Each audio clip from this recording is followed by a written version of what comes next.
46-cı sualla devam edirik. Bu bir sayı dizisi sualı. Sayı dizisi sualı uşaqlar bildiyimiz kimi necə edirik? Bu ya dalğa varidir, belə bir şeydir, ya da düzünədir. Öncə düzünəyə baxırıq biz.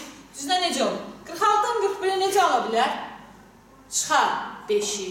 41-dən sualı ala bilmərik. Çünki daha çox qayda yoxdur. Biz qanuna uyğunluq tapa bilmərik. Onun üçün daha çox rəqəmlərin verildiyi yerə baxırıq. 43-dən 50-yi necə tapar?